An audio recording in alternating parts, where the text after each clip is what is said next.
যদি রহিমকে ভাত খাওয়ানো হয়, যদি আমাকে ডাকা হয়, যদি তাদেরকে দাওয়াত করা হয়, যদি রাহাতকে খেলানো হয়, যদি তাকে শাস্তি দেওয়া হয়, এইরকম বাক্য তৈরি করার সময় আমরা ইফ ব্যবহার করি এবং ইফের পরে যার সম্পর্কে যদি কোনো কিছু করা হয় সে এবং তারপরে এম ইজ আর এর একটি এবং তারপর ভার্বের পাস্ট পার্টিসিপল ফর্ম বসে। যেমন যদি আমাকে ডাকা হয় ইফ আই এম কল্ড, যদি তাদেরকে দাওয়াত করা হয় ইফ দে আর ইনভাইটেড, যদি পাখি হত্যা করা হয় ইফ বার্ড ইজ কিল্ড,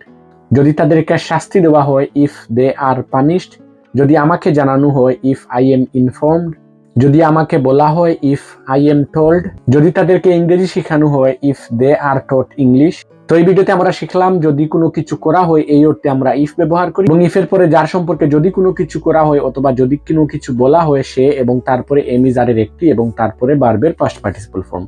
আমি স্ক্রিনে কয়েকটি বাক্য দিয়ে যাব, আপনারা সেগুলো ট্রান্সলেশন করে কমেন্ট সেকশনে দিয়ে যান যেন এগুলো আপনাদের প্র্যাকটিস হয়ে যায়। Thanks for watching, see you in the next video.